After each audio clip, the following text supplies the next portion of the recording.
Just a very quick announcement. After this event, before people run off, there's going to be a group photo over by Dubizzle, and they're going to make a donation. They want to kind of get a bunch of people over there. They're going to make a donation to the Lebanese Red Cross. And so if people are interested, we encourage you to go over there and be fun. So it's my pleasure to introduce the next panel, Case Studies on Social Media and Digital Activism, where Munir is going to be moderating. Those of you who have missed the previous session, Munir is the managing director at Hibr. The what? No? The what did you say? In Hibr. I'm part of the Hibr team. Yeah. Safest to say it like that. Okay, thanks for joining us. We have some great folks up here who are going to kind of share some case study experiences about social media and community development and activism. And really what we're going to do, we want this to be a very participatory session. And so once they're going to give a couple opening remarks, but also keep in your mind, if you guys are working on an interesting project and either had successes or failures, think about that. And we're going to go around and try and get some case studies, some brief case studies, maybe 1 minute long from the audience. And so if you have something, valuable to contribute, again, on the failure side or on the success side, then it can be great to share that with others. So up here we have a great trio. We have Amber, Nadine, and Tony. And they're going to briefly give a brief intro about their project and kind of an initial intervention, starting with Tony, part of the Shankaboot team. Great. I don't know, some of you might be familiar with Shankaboot, some of you not that. First of all, I'm Tony. I'm from Batuta Films, and I'm the project manager of Shankaboot, and we're the world's first Arabic language web drama series. And we launched a year ago, pretty much, 12th of March 2010, and had quite a few successes so far. We won the Best Web Drama Series in the Geneva International Film Festival a couple of months ago, and now we're running for the International Emmy, Digital Emmy also, which we'll find out in a couple of weeks' time. So we're in top 4 world's web drama series. But just to start with, I would like to show you a brief trailer of what Shankaboot is actually for those who haven't seen it before. So here we go.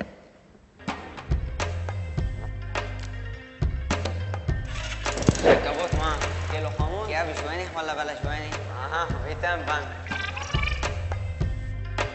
انت شنكبوت بالخدمه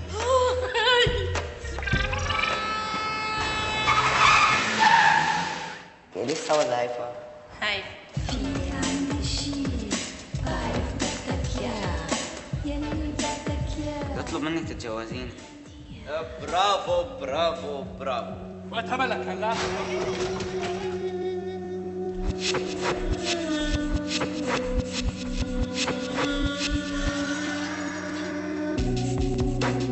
هذا لا تدافع عن حالك عن الناس الموجودين هون شو بنك؟ شو عطارو؟ بدك مسلمين شو خصك انت لمين؟ روح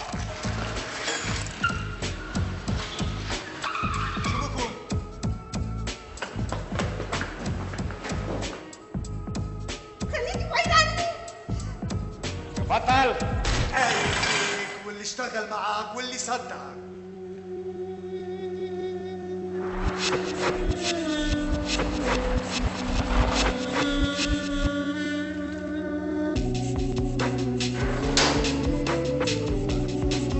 هيدا بدري اللي هذا الأحلى بدري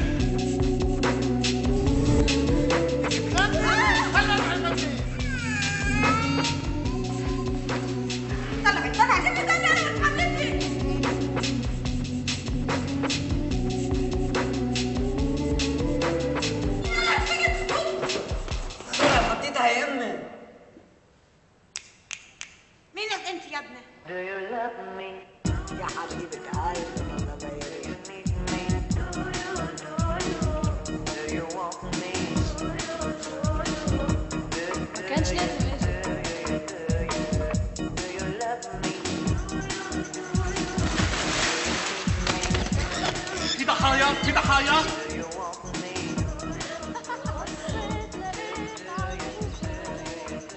سليمان معي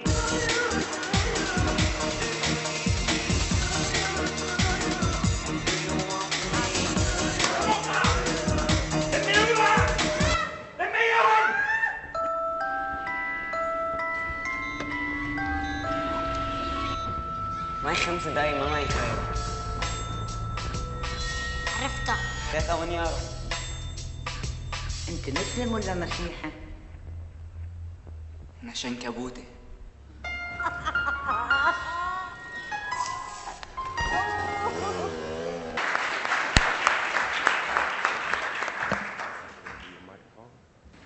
So Shankaboot is funded by the BBC World Service Trust, and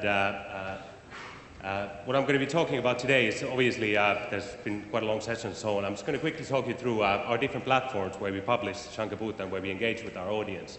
And I'm going to also talk about managing your online community. And I'm going to go a little bit back onto the stuff that the Mahmoud from Social Media Exchange was talking about, of actually developing a community management plan. And what do you do when you get those 10, 15, 100,000 fans, and how do you actually engage with them, and what are the things that you should be talking to them about, and how do you actually get out of them the things that you want to get out of them. So I'll talk a little bit about our experience on that side. So in a nutshell, world's first Arabic web series, and it's probably, as you saw from the presentation or the trailer itself, Shankaboot aims to tackle social issues and issues that the mainstream media in the Arab world doesn't often discuss about. So we deal with prostitution, we deal with drug abuse, child labor, domestic worker violence, abusing domestic workers and so on. And the aim is to try to get people to engage with the program, and that's why it's only published online. So we try to get people to actually talk about these issues across the border, across the different Arab countries, from the West, and also at the same time inside Lebanon. We also have a platform which is for user-generated content, which is called Shankactive. You can see it on the side, where we have basically video content that's been inspired by the series itself. So not only you can communicate with the other viewers, but you can actually get your content that is kind of inspired from the stuff that we do up on the platform, and you can actually reach our audience, which is fairly significant around the world. So just quickly, we're published on Shankaboot.com, which is our bespoke website. All our videos are on YouTube. So basically, anybody can access them from anywhere around the world, either on YouTube or through our website. We're on Facebook, obviously on Twitter, and then we have a mobile application as well that was developed together with Nokia. On the website, we get up to 3,000 hits a day on the site, which is fairly significant if you think about it. We're not a news site. We publish content only twice a week when we're publishing our seasons. We had about 600,000 views on YouTube on all our videos so far. We got over 22,000 fans and 1,739 followers. So to answer the question, how many people are actually on Twitter here in Lebanon, I think that plus few is probably quite accurate. I think our online community manager has done a fantastic job on actually getting to know these people and getting them to follow us, and us as well following them, obviously. Mobile application has been a huge success, over 25,000 application downloads globally, so we get a lot of audience, not only from Lebanon in the Middle East, but obviously there's a big Arabic-speaking diaspora all around the world, and yeah, they're very active as well from different parts. Just quickly, to get you an idea, obviously Lebanon is our number one audience. These are basically figures from our website. Egypt second, Jordan, Saudi Arabia, and then the United States, which is quite interesting. There's a lot of Lebanese, a lot of Arabs over there, and they keep on following us. And we get a lot of messages from all around the world saying that, yeah, amazing, that, I really miss Lebanon. It's great to see how the life actually is in Lebanon, because there's nothing really that shows what are the young people doing in this country. It's all about news and all about these all horrible things that are happening around the world. So people are very, very happy to see stuff that's very actually directed to them and is very down to earth, and it's not this very usual kind of Arab drama series where it's very kind of historical and related to particular religious holidays or so on. So it's very kind of fresh, a new way of looking at things. Just in terms of the community management, that's the key thing. Obviously, you can easily get a lot of viewers, and you can easily get, well, not easily necessarily, but you can get a lot of fans and people liking it and so on by using consultants to get you, into different kind of lists of people and so on. But actually, the way we manage our community, we have obviously the identity of the series, which we communicate through our Facebook fan page. We communicate it through, obviously, through our website. We have the characters. All of those have their own identities as well. Each one of the characters has a Facebook fan page, a Facebook page, and they basically talk to each other. They talk to the audience. They let the audience ask questions about the series itself. When the episode is coming out, our characters are talking about the things that they are doing in the actual episode at that particular time. And for example, the girl who weighed up, she's got some marriage proposals from Saudi Arabia, so it's there's loads of things going on over there. So website and Facebook are the kind of main channels for that interaction that we do. Then obviously through YouTube, we get a lot of comments, we get a lot of followers on YouTube. People starting conversations with us in terms of different topics that we cover and so on. Our Twitter profile, we basically keep the people updated on things that we actually do at Batuta Films and around Shankaboot. So say we're filming somewhere, we are taking pictures of where we're filming, and we are talking. Eric, who's our community manager, is it's more kind of relaxed way of hey, and kind of little view on behind the scenes rather than actually trying to promote stuff exactly what's happening in the series.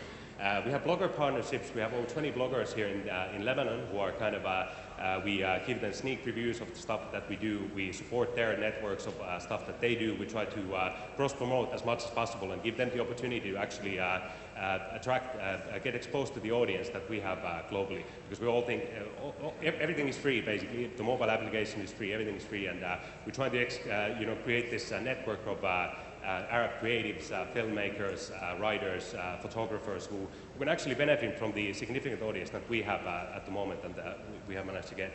Other interaction, obviously, we get a lot of emails, we get a lot of people requesting different kind of stuff, knowing when we're going to be casting and so on. So our online community manager is very active in terms of staying in touch with people from various different platforms that we have.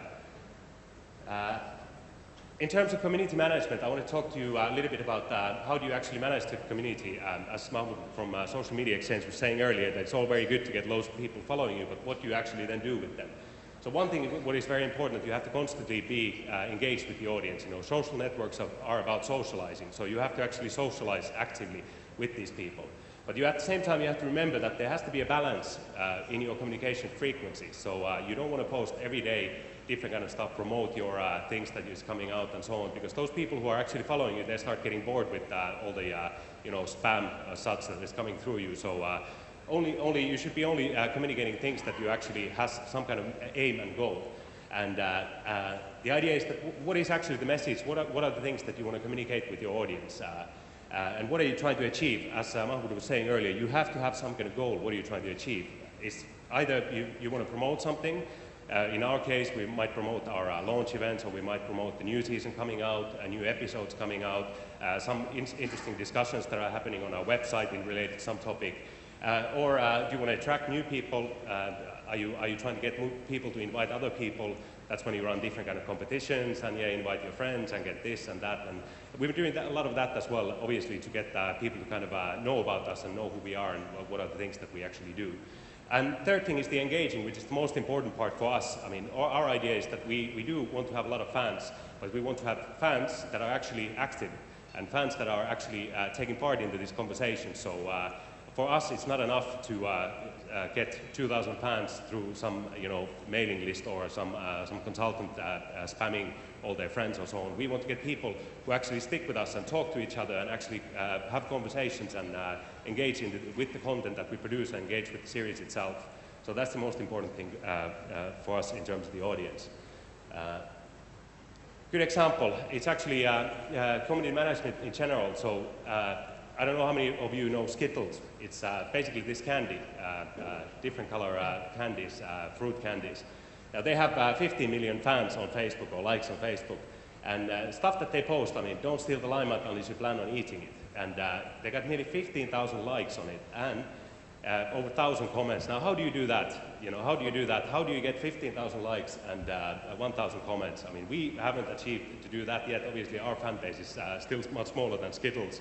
There's 15 million, but still, there's something that needs to engage the people. Now, I'm not 100% sure how that particular sentence engage people, but obviously it might mean that there's a lot of bored people at work, so they're just on Facebook doing stuff, and they're in a way engaging. So those are the things you need to actually figure out if you want people to engage with you on your for example on your Facebook. You need to think about what are the messages and what are the things that are actually what are you after? Are you after on likes, or are you after on comments, or what are you after?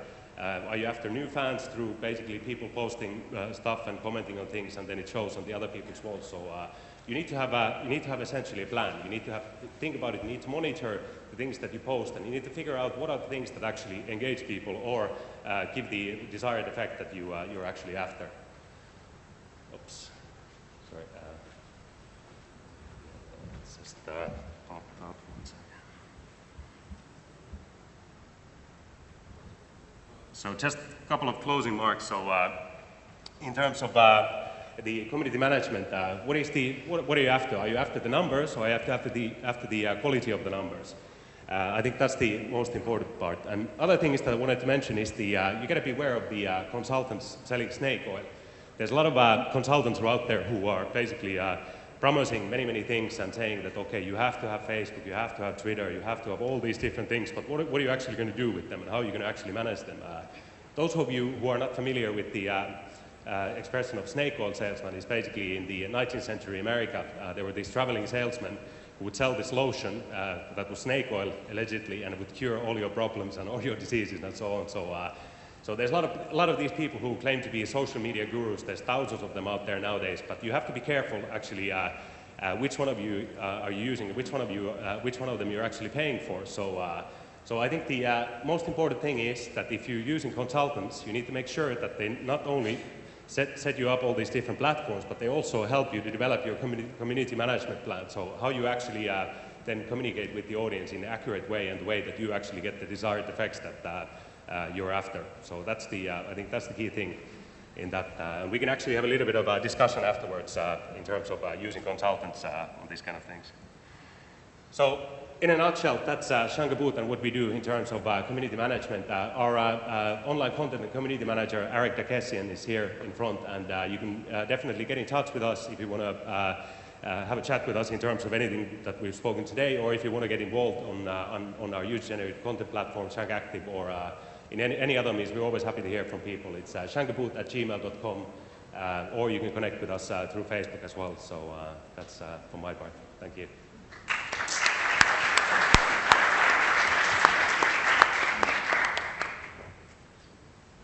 Next up is Nadine Maawad from Sevilla.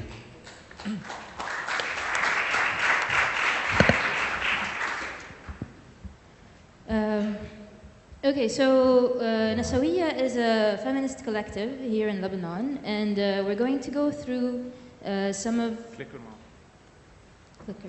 It's actually up there on phone. We're going to go through some of our learnings. We're a relatively new collective, and we're quite young.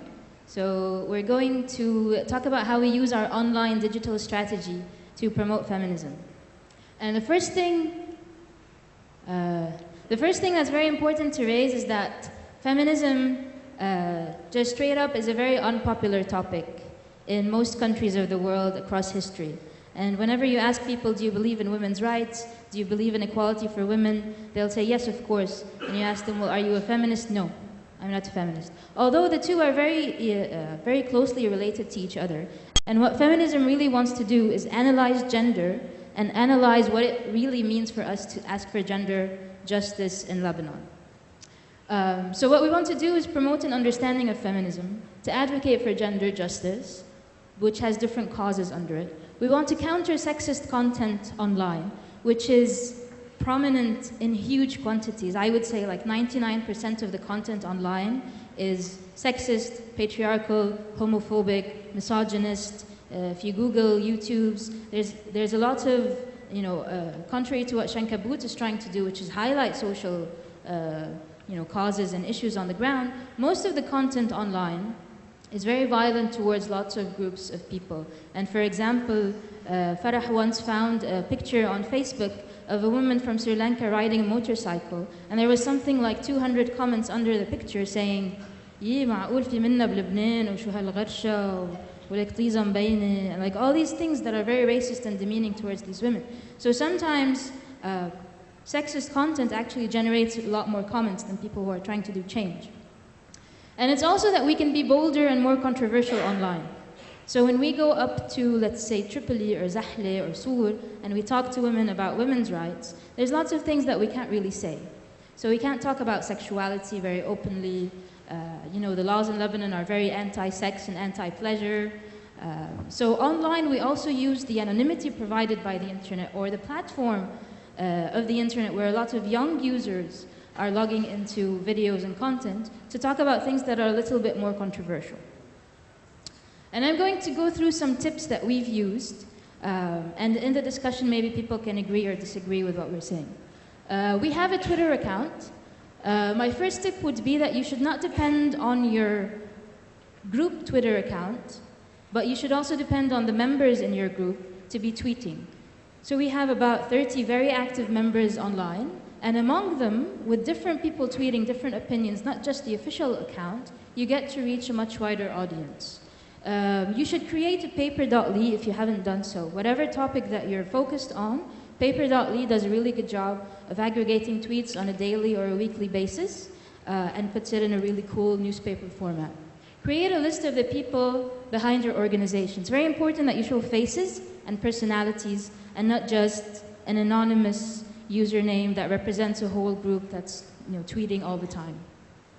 And one thing I want to highlight is I do not recommend that you start new Twitter accounts for small projects or for campaigns or for events.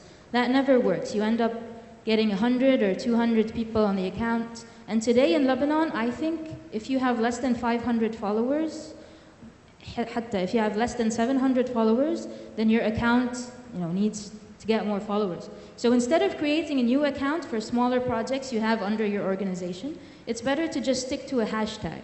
And the hashtag can get thousands of tweets, and you won't have to worry about looking bad with your big event account that only has 200 followers on it. It's also good because the people tweeting the hashtag will get more followers. And then you can keep, you know, maintain that relationship. You also want to become a reference for your topic. So the cool thing that's happened with the Nasawiya account is that now a lot of tweets across the Arab world, when they see a link or they see something interesting to women's rights in the Arab world, they see Nasawiya, so that we can then promote it. And that's something good to aim for.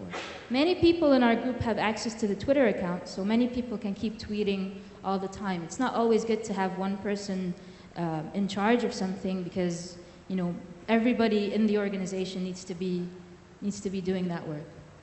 Also, don't be arrogant or dramatic, because people will call your bluff on Twitter. And there's lots of accounts that try to, you know, show off too much, or they're way too dramatic, or, you know, whatever happens, they make a really big deal out of it. And on Twitter, once you follow someone for a while, it's very easy to figure out if they're just seeking attention or they're making things up. So always stay sincere. And live tweet a lot as well. When you're live tweeting, like you're doing now, it's one of the best ways to get more followers, get more people. Because a lot of people, they go to Twitter specifically to follow things live.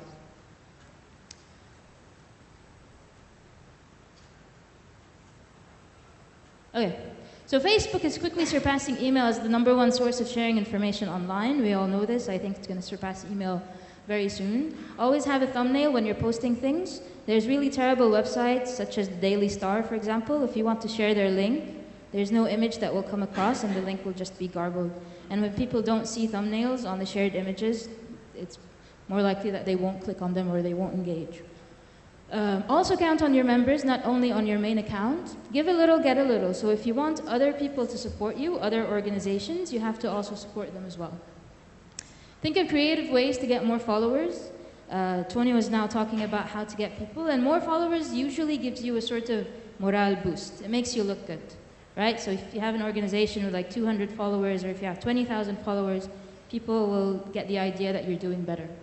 Ban nobody, follow up with comments. I think Muhammad talked about this earlier. Create events only for big events. Don't create small events whenever you have a meeting. Don't use the annoying new groups, except for internal communication. And this is something I recommend. The new groups are terrible because they give no agency to people to choose to join a group or not. You just get added to random groups. And I think most of the people getting added are just opting to leave the group. And watch out for changing Facebook policies. Something that happens every time is that now, for example, remember the old Facebook groups that we used to have and used to be able to message everybody?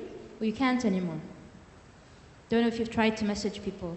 Facebook decided they changed their groups policy, you can't message people. So now you've got groups with 3,000, 4,000, 10,000 members, and you can't reach them. So be careful.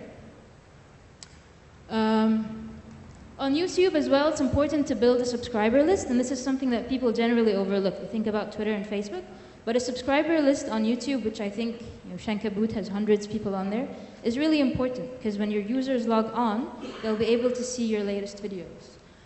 Post lots and lots of short videos, especially in Lebanon, anything over 10 minutes, and I don't know if people are going to be able to see.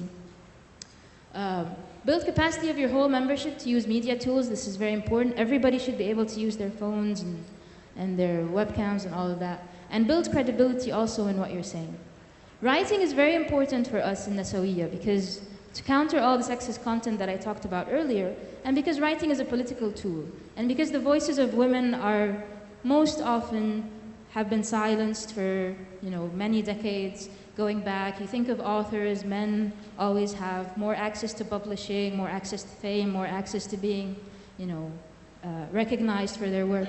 So we work a lot with producing content. We have a website called sultanniswa.com, which produces articles by women in English, Arabic, French about everything happening in their lives, their political opinions. Cross-posting is very useful. So you team up with another site and you cross-post some of their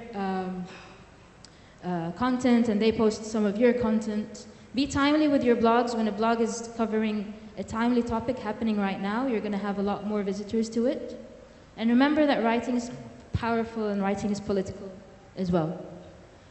So, also contrary to what Muhammad said earlier, I think you should use every tool you can find online and keep with the trends of things that are happening. So don't open a MySpace account now anymore. Use the things that are more popular now. The more you experiment with different tools, the better you will become at using a particular tool. When you get to see how they're all connected and you get to see how different communities react to them, you'll be able to do a better job. Also, I highly recommend using WordPress for blogs and for homepages. And I think everything that you do must be linked very clearly back to your homepage. We're also experimenting now with using a wiki, and this is the address of the wiki, that aims to aggregate all content related to gender equality in Lebanon onto the same space.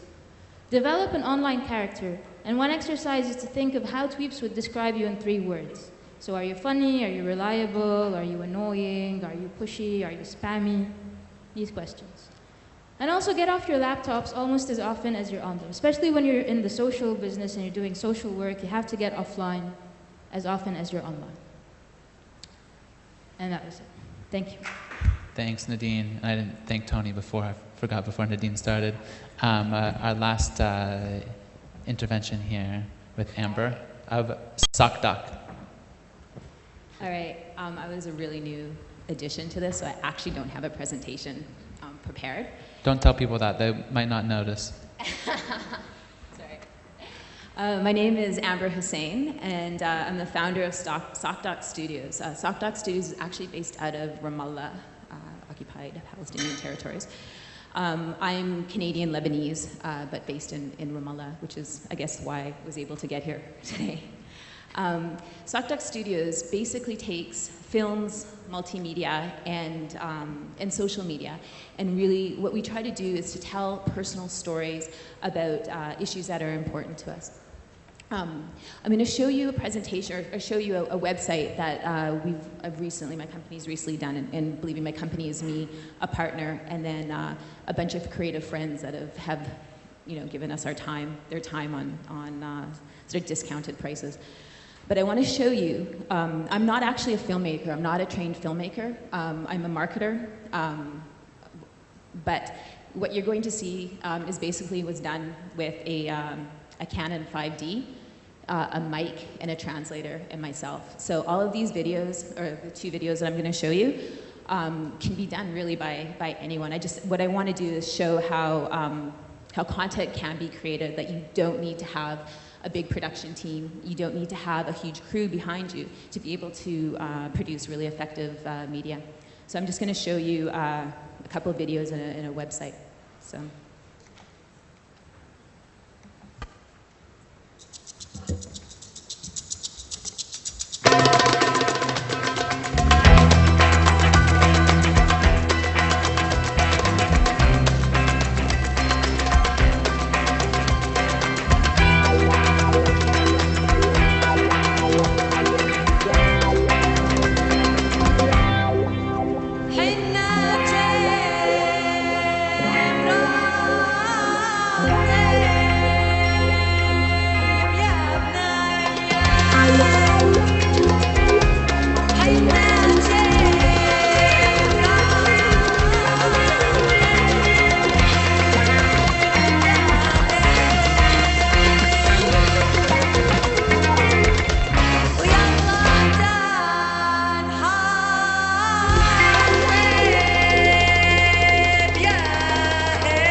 So again, like I was saying, that was done basically by me spending an entire summer in Palestinian refugee camps all over the Middle East. It was a great experience. If you can go back to that page where did you click through on it already? Yeah, I clicked on the donate. Oh, okay. So basically what we did this on a shoestring for UNRWA. UNRWA knew that they needed to be more, to have more of a social media strategy, to be online more, and they didn't really know how to do it. So we went to them with this idea, because being sort of a foreigner in the occupied territories, what I really realized is that people don't get a human feel for what is going on. Palestinians are portrayed in a very certain way, and I just felt that it was really powerful to be able to show them in a more human light. And by opening up, by doing this, really opening up people's hearts to empathize with what's going on, and in doing that, they're more receptive to receiving sort of the harder information. So that was sort of the idea behind this microsite. The tools that we were using are things like YouTube. So for instance, we put the videos all on YouTube, and then using the annotation functionality that's on YouTube. So what that means is that this whole page is clickable. So after each one of our videos, you're able to donate to UNRWA. You can explore more, or follow us on UNRWA on all the social media channels. So if you hit explore, it takes you back to the home page of the site. So, oh no, it doesn't. Just go to home. I think it's on. Donate. Yeah, just hit home. Awesome. Okay, so again, I realize the site looks like, obviously you need to be a designer to do a site like that, but things don't need to be this elaborate. A simple blog, a WordPress blog would do. So the idea, again, is to have a very creative, graphically creative, enticing presentation of the issue of Palestinian refugees. I'll show one other film, and this is a documentary. These are sort of there's 15 documentaries on this site, and they're from, again, from all of the regions that UNRWA operates in. The idea is to take issues that are, the one we're going to watch is about housing demolitions, and really have a personal spin on it. So I think,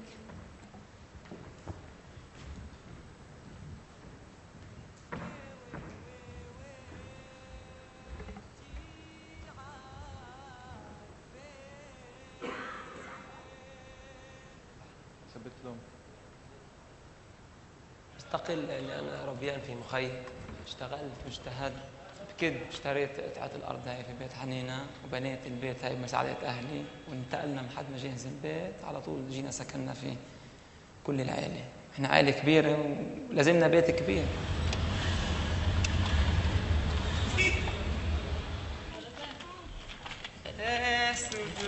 تجي عندي شو وين ماما؟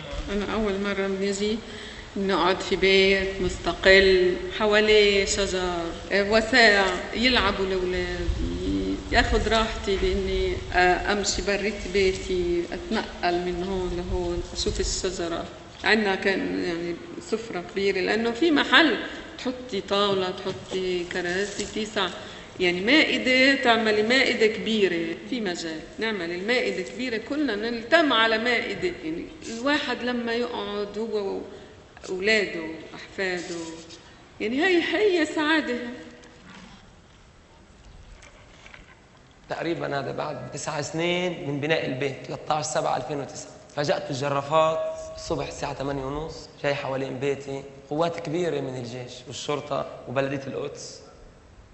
ما أعطونيش مجال أطلع شيء ولا خلوني أدخل يعني لعند غرفتي ولا لعند أي شيء لحد ما إنه بس قلت لهم بدي أدخل صح ولا حملوني يعني زتوني بالأرض. أنا يعني لما شفت منظر بيتهم معدوم وقفت ساعة محل تحركتش يعني حدا كان يحكي معي أي حدا بيسألني سؤال ما جاوبوني. الصدمة مش متخيل إنه أنا الجهد والتعب اللي تعبته 10 سنين ب5 دقايق انهدم. أنا عمودي الفقري قلت خلص راح لما نهدي البيت لأنه بيته كيانه الواحد وهذا ابني يعني طول حياته هو بيشتغل طول عمره هو بإيده بيسوي الإشي.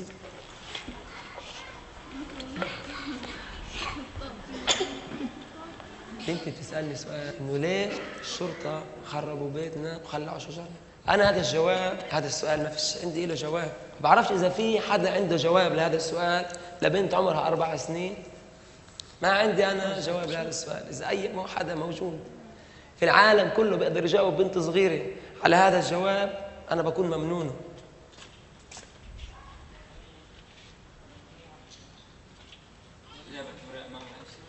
بعد ما انهدم بيتي اللي مساحته 150 متر مربع سكنت بخيمة 2 شهر. جبت كونتينر مساحته هلا اللي أنا ساكن فيه 20 متر مربع. إحنا عائلة كبيرة مش مجال نضلنا قاعدين في بيت صغير زي هذا 20 متر مربع. هذا مساحته غرفة زي البيت اللي كنت أنا ساكن فيه. وضع المادي ما بقدرش أبني بيت زي اللي بنيته مستحيل بالنسبة لي يعني إني أتخيل حالي أقعد أبني بيت من جديد نفس البيت اللي كان عندي أنا مستحيل. الوقت حتى كمان لو أنا بدي وكان وضعي المادي كويس بلدية القدس بتمنعني.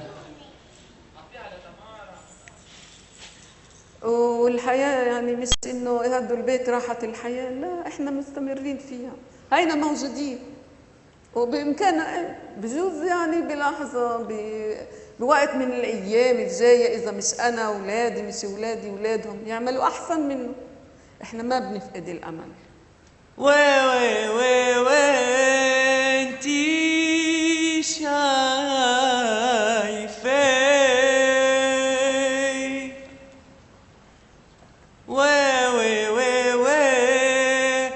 تي عارفة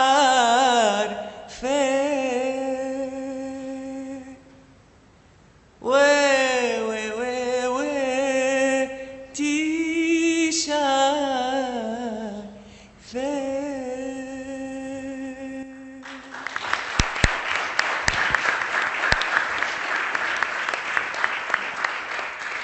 So really, I mean, all I really have to say, we obviously use a lot of the social network. We post on Facebook, on Twitter. I think all of the films so far, there's 11 of them up online right now. There's about, I think, over 20,000 people. Not a huge amount have actually watched them. But I guess my point is this: we've heard a lot about the social media, the tools, and how to, the importance of managing them and that sort of thing. But I think what's really important is when you go to do these types of projects, especially if you're an activist or advocating for a certain cause, is not to forget the human element in all of what you're doing and trying to really present that information in a way that is going to reach your target audience in a meaningful way. I think that's really important, and a lot of times that's sort of overlooked. And it doesn't need to be something that's, hyper flash, you know, really slick. Like I said, that was shot with a regular camera, like a DSLR, and edited on my MacBook Pro. So it's those tools most of us have sort of within our access, or accessible to all of us. I guess that's really it. Thank you. Great, thank you. So I'm going to ask these folks one question here, and then I'm going to go out to the audience and ask you guys some questions. And so if you could just, again, like I said at the beginning, if you guys have an interesting case study or example, both of a problem, a failure of sorts that you experimented with that didn't quite work out, or something that worked out wonderfully, just keep that in mind, and I'll ask for hands and walk around in just a moment. My first question to you guys is, I'm sorry? Oh, sorry, I thought I heard something from the audience. My first question to you guys is, I mean, I think all three of these projects really, you know, I'm very impressed by, and I think they do a lot of great stuff online. I'm wondering if it's important to you guys to connect to your fans, community in the offline world, and if so, why and how? I can start, as I started earlier. We actually, yeah, we do a lot of stuff offline as well. Initially, when we started the project, we did a big launch concert in Luna Park in Beirut, and we had around 1,000 people come to the concert. There were a lot of underground bands from Beirut. We started doing a lot of kind of graffitis and other kinds of things that kind of brings the visibility of the series on the streets in Beirut. And then we also started doing road shows, which is basically we started going around schools in a bus and give them sessions on social media and basically on creating content and then putting it online. Very simple ways of actually, you know, just expressing yourself and giving the people the tools to actually talk about things that are important to them. All these are available on our website. If you go to our different sections on the website, you'll find downloadable brochures and so on, which can tell you more how to do all these things, create videos with mobile phones and so on. At the moment, we're actually running video workshops, video production workshop. We just recently did one in Damascus, and we're going to have in 2 weeks' time, we're going to have 9 videos coming out, which are basically a 2-day intensive course. And we're gonna have some really fantastic stuff coming out from there, all filmed with the mobile phones and very professional and yeah, very good. We did a similar thing in Lebanon as well. We did a 2-day intensive workshop and gave these people, they were young people who never actually had done any kind of video production themselves, and one of the videos that came out from the workshop that was filmed with a mobile phone, Nokia N8 that shoots HD, actually has had over 40,000 views on YouTube at the moment. So it's all very simple, and we do all these kind of programs to try to engage with people. So to answer your question, it's very important to have that offline presence as well, especially in Lebanon where the internet connections are very slow. I mean, we always get the thing, if you say that, have you heard about Shankaboot? They have heard about Shankaboot, but they never watched it. You know, it takes too long to load the episodes online and so on. Apparently now you can buy it in pirate in Burj Hammoud, so if you have a slow connection, you can get it from there, yeah. Interesting. Nadine, Amber? Yeah, I saw the pirated movies. Yeah, I mean, I agree with Tony, for sure. Online work is, you know, can only reach a certain number of people, and also it's, when you're trying to encourage people to become activists, you need to sit down and have a conversation with people. And on the internet, it's very difficult to sit down and have a long conversation. It's more like firing things back and forth, showing links, showing videos, that sort of thing. And to engage with people, you really need to sit down and have some tea and talk to them more. You think the tea helps? Sorry? You think the tea helps? For sure. Okay. I was going to say coffee, but people react to coffee. Yeah, I think it's really important, and I'll be honest with that project specifically. The videos can be used for so much more, right? UNRWA's using them to, you know, they're in film festivals, UNRWA's using them for presentations. But I think one of the things, and where, I mean, we've suggested it, but I think UNRWA's sort of fallen down, is really to show it internally to their own employees. UNRWA employs, like, I can't remember the number, but it's an obscene number of Palestinians. Like, they're the second largest employer to Palestinians. And most Palestinians living in Gaza have no idea what it's like for Palestinians living in Syria or in Lebanon. They're very disconnected. And showing those films, when we did we showed them in Jerusalem, you know, a lot of people came up to us and said, you know, like, I'm really proud to work for UNRWA right now, right? And I think it's really important to, that everything isn't done online, like to have screenings for these things, to be able to show them actually to the refugees themselves, right? These should be going, you know, through the school systems, through special screenings, that sort of thing. I'm not actually sure if this is getting streamed online, but I've been trying to follow on the Twitter on my phone so I don't have to keep looking behind me. But if either Wadih or people in the Hibra team, if you can kind of monitor the Twitter stream, if there's some interesting questions from there, then let me know and we'll throw them out to the audience or to the panelists as well. Right now, and then I have to look at my phone less, which is kind of annoying. Right, is this thing working? Okay, I wanted to come out to the audience and see if there are any people from here, from you guys, who have a brief, interesting case study or example, something that worked really, really well that you guys experimented with, or something that worked really bad but you thought maybe was a good idea but we could learn from. So here. Just regarding the new Facebook groups that Nadine mentioned, I agree with her. They are very annoying for, I would say, users on Facebook, but you can use them as a good tool to manage your page. So if you have a Facebook page, you can put the administrators of the Facebook page in the group, and you can use the notes. You can get different kind of versions of notes, and you can access them all. There's also the group chat. Yesterday, I think Facebook released also a questions service that is accessible on the profiles and on the pages. It's not only limited to the pages. So what I saw now that, for example, people in Egypt are using it to see who will be their new president. They are using it. I just have one question regarding the relation between what you are doing online and the mainstream. We know the internet penetration in the Arab world might not be that high. So maybe is there any kind of collaboration between you and as projects and the mainstream media, and where does it contradict, where does it complement? So really quick question to you guys. Are you guys working with traditional media outlets in some way? Yeah, I mean, for this project, some of the local TV stations picked them up, and Al Jazeera has played a few of them. Al Jazeera Arabic has played a few of them, so definitely it's important to do that. Nadine, Tony? Yes, when they like us, though, they don't always respond positively to us. That's why it's really important for us to have alternative media where we can say whatever we want and we don't have to go through their, you know, in Lebanon, the way really they put people and interview them on TV is just ridiculous. You know, they cut it the way they want and they gear it the way they want. So sometimes. Yeah, I mean, one of the big reasons for such a success has been the Lebanese and international media, who's been actually covering us fairly extensively and been very kind to us and things that we do. So we do have a relationship in that sense, but in terms of otherwise, there's a reason why we publish content only online. The whole idea of the project is to actually try to get people to go online and explore all these different tools and actually learn how to use them and then engage rather than do it through mainstream media.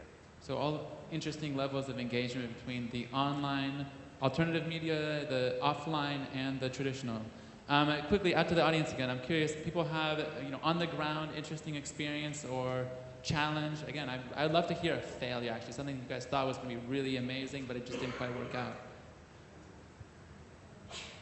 So following the Egyptian revolution, a young man in Monterey, California launched a website called Rock Candy Revolution, Sukkar Banat in Arabic, and 10,000 new Facebook visitors came in every day.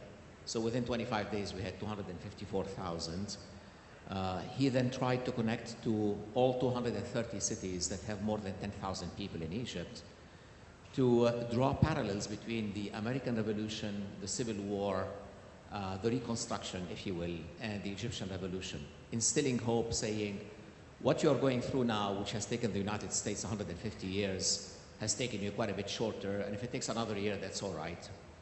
And appointed administrators, we gave him some funding so that he can actually start to share with them not parallels in revolution, but ideas about applications on Facebook that people in their individual communities can start to look at and at one point in time monetize.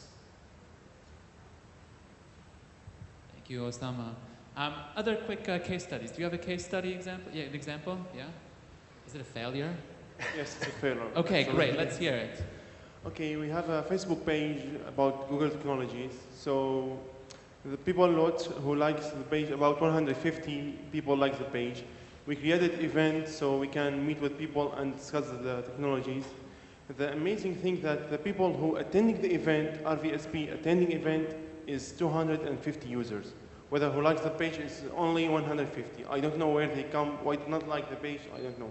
So we just said, oh, okay, we'll make the meeting for 100 people.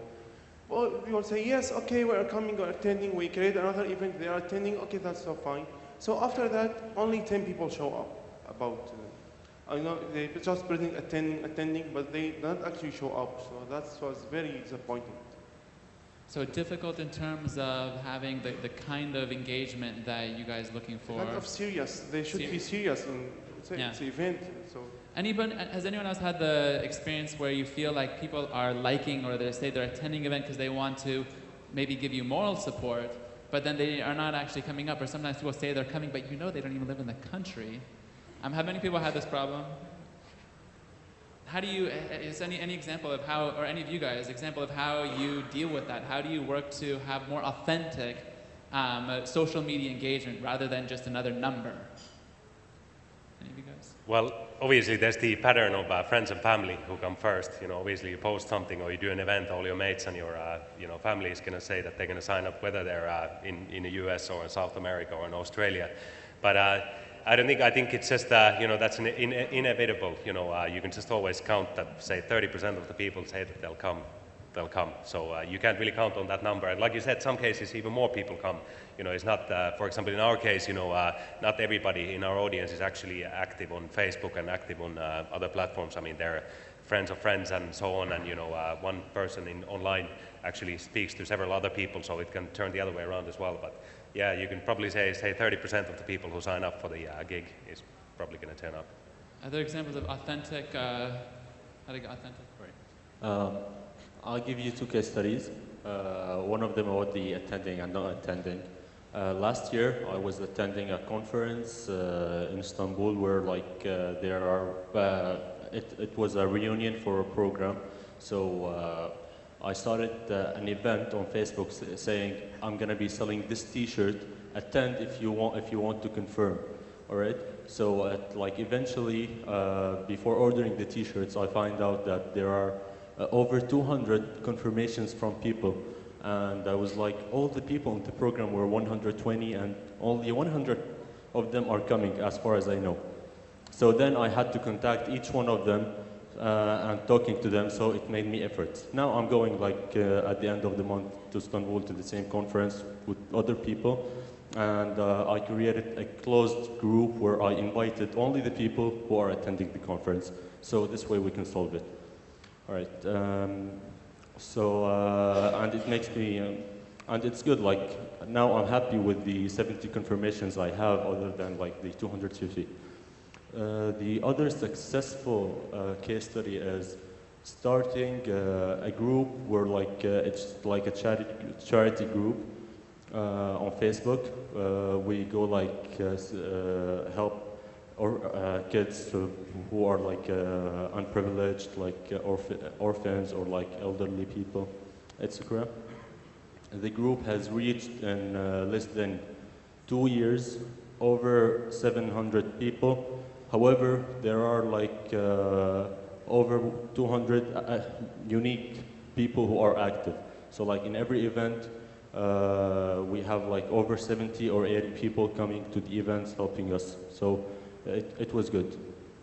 So authentic membership is more important than numbers, I think, is one of the core lessons. Right. The gentleman here has a quick comment, and then we're going to try to take just a couple quick questions because we're almost out of time. But if you guys have some questions for the panel as well. Do you have a case study? We had that group in university related to IT. It was a physical group that do meetings and IT activities. However, when we used to tell people to come to meeting through Facebook pages and telephones, you will witness and know not all the people who are on the page or said they attend, they will attend. What we had to do is to do groups and divisions. I mean, we watch the pattern that's happening and say, these people are always attending, or most of the time are attending, these people are serious, we should give them more priority than the other people. Because some people just register and say if they have time, or if anything happen for fun, they don't have commitment for the event. So I think you should monitor your audience and have a list of the people who you know for sure are committed to the group or charity or thing you're doing. Okay. Quick questions for the panel. You have a question for the... Go ahead. Okay. Yes, hi. I'm interested in sort of hearing what your views are on Slacktivism, or the idea that, you know, social media, people think that engaging on social media, so just, you know, tweeting about a cause or liking its page on Facebook, you know, they've done their bit and they don't really need to do much more than that. It's been one of the criticisms of the use of social media in activism, so I was just curious to hear what your thoughts are on that. Yeah, that's actually touching a bit what I was saying earlier in the presentation of actually managing that community and what do you do with it. And obviously, yeah, I mean, you can get a lot of people to sign up and you can get all your friends to invite all their friends, but actually if you don't engage with them in a level that, you know, they're interested in, you know, then it's yeah. I mean, there's a lot of people doing it, which I would kind of recommend to be a bit wary of. A lot of people coming to tell you that, you know, I've heard these stories of people saying that, you know, give us $100, we'll get you 10,000 new fans or 2,000 new fans, and people just have these groups of people who have several thousand fans, several thousand friends, and then they just basically spam them constantly, you know, on different causes and try to make money out of their friends, basically liking of things, which is, in a way, it starts the process. Maybe some percentage of those people are interested actually in your content, and then you can communicate with them, but then again, at the same time, it defeats the purpose of it if people are not actually really interested in what you do, and then you know, you get into the thing that when you're actually putting something important out, then maybe it's like the call for a wolf, pretty much. You know, if you call the wolf enough times, you know, without a reason, then when there's a reason, maybe nobody comes. So, and actually, another point actually to keep in mind is that as in the you know, dot-com boom era, end of the 90s, you know, they were saying that content is the king, and that still applies. You know, you can start as many groups and events and things as you want, but if your content is not compelling enough to the people, it doesn't matter how many people you invite or what you do as your community management, you know, it's, they won't engage. We've been very lucky because we have a fantastic product and fantastic people on it, so it's been not necessarily easy, but more kind of easier to deal with this. Just quickly, because we're almost out of time, what I wanted to do is just go pass the mic around to basically whoever quickly has like a really quick question. We'll do maybe 3, 4, 5 of them if there are a number of them, and then get some closing last thoughts from the panel, and then I think we're pretty much out. So who has a question here that they'd like to ask? The questions are oftentimes as interesting as the answers. Questions? Here, do you want to go? Any questions over here? Facebook ads for the pages with geographic targeting, do you use them? Do you think that it's a good way to start up a page? And the second thing is just a tip. I've noticed that for pages with very big audience, uploading a video to Facebook is better than sharing a YouTube link. I don't know whether this is right or wrong, but maybe Facebook is promoting more uploading videos to their site more than sharing YouTube links. Other questions before the hold off on questions? Well, if there are no more, any, there's one in the back here.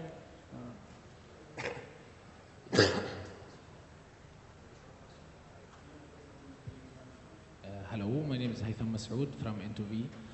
Recently we saw a lot of initiatives going on by young people on Facebook to initiate Facebook groups for charity and for supporting orphans. They got such amazing stories and achievements, yet they cannot go live by having by record it on a video. What's the way and what's the advice that you can advise for these people to let us know how they did this, and what's the effect on the real people, the poor people, the orphans, because having such initiatives on Facebook only, without recorded in a video tapes as you just did, it's not going to have what it deserves to reach the people's eyes. Thank you. So I think to paraphrase, that some things look good, but they don't have the impact that you think they should. How do you enhance the impact, not just the visual? Mahmoud had a last short question. I mean, you mentioned content. I just wanted to follow up with sort of a follow-up question about tools. So, you know, people, you know, they can see the stuff, let's say on Shankaboot, and they get really, you know, they see something that they really like to do something about. And it's about, you know, how can they, using digital media, take that next step of actually doing something about what they've seen rather than just saying that they like it. Okay, so just quickly for each of you guys, go through, you can respond to these questions and give kind of quick closing remarks. Okay, I can start with the last answer question. Yeah, I mean, we engage a lot with the NGOs, and when we have particular topics, we try to get different NGOs and people who are working on these topics to actually comment also, and basically give them the opportunity to promote their causes, and we get in touch with different organizations working on different things. I mean, obviously, you have to search a bit on different kind of topics, but that's what's happening quite a lot. People are posting, if they have NGOs that are working on a particular topic, like domestic worker violence, you know, then they'll be posting and saying that, you know, get in touch with us if you have good stories and so on. In terms of Facebook advertising, definitely, I think that's one of the best things that have come out in the recent years. It's very effective. You can target it extremely well. Obviously, it has its own catches as well. You need to know how to do it. What are the things that actually get people to come on your page? And where do you direct it as well? That's very important. We have directed our Facebook advertising to YouTube, to our website, and to our fan page, just to see how it works, what is the kind of stickiness of the people who are coming through these things. And I can tell you more about all the data, which is a bit boring at the moment. But also to answer your question on the back, I mean, start doing Facebook advertising, definitely. I mean, that's a good start of trying to get some people who are actually interested in the topic that you're doing. It's very cheap as well. It's very good. Yeah, on Facebook advertising, I would say yes, only if you have a very particular niche market. Because I've paid Facebook advertising where I got 1 like for $1, which is a bit crazy. And I've paid Facebook advertising where for $1 I get something like 200 new likes on the page. And it all depends if you can narrow it down as much as possible and make sure that the market that you're targeting would be potentially interested in what you're advertising. If you're advertising on Facebook for more than 200,000 people, then that's a bit too big. You need to narrow it down a bit more. Second point about events, I also want to remind people don't come to events because of a Facebook event. They go to events because their friends are going. And social media is only, all that it is, it's word of mouth with some extra technology. That's all it is. So you have to be careful on depending on people coming just because they attend the events. And a lot of people, myself included, have turned off all Facebook notifications because I can't take it anymore. I can't take more notifications and emails and invites. I don't get any of these. So for serious events, my friends, I either see that all my friends are going or I get an email from someone or a phone call from someone. And the third point I want to mention is about Slacktivism, which I was obsessed with for about a year until I came to terms with the fact that in the offline world, we have Slacktivism as well. If you pick up a flyer, if you donate $5 to an NGO, if you do little things here and there, these are also sort of Slacktivist tendencies. And traditional mainstream marketing of social causes has always had forms of Slacktivism. You can sign a petition that doesn't go anywhere, or you can go volunteer your time, your energy, your money into doing things. And online, it's the same exact thing. So if you're just liking a page and not reading anything that they put on it, you are a Slacktivist, and there's many of them. And online certainly facilitates Slacktivism even more than the offline world. But you can do things online that are meaningful and that actually result in real change in the offline world as well. I guess in terms of sort of getting people to act afterwards, I mean, that was a big thing with the UNRWA project, right? And there was only so far that they were going to go in terms of advocacy, right? There's not a lot of actions that they're, as in terms of of making a change. What they're really looking for is for awareness. Actually, three things. One is that they were trying to build their online presence. So this is the first campaign. I think when they started, they had maybe 1,000 followers. After, I think they're close to 10,000, right? So that, for them, they now have 10,000 people that they're able to speak with directly, which is they did not have before. The other thing is to realize that you can donate to UNRWA. Most people don't realize that you can donate to the UN. They're in a huge deficit in terms of the amount of funding that they're getting, and what they really need is to sort of increase awareness and awareness that you can donate. So that's what with all of the YouTube, like using that final screen was really to promote, to let people know that they were able to donate. But I think for any advocacy, activism type of project, you really need to be clear in terms of what you want people to do with that.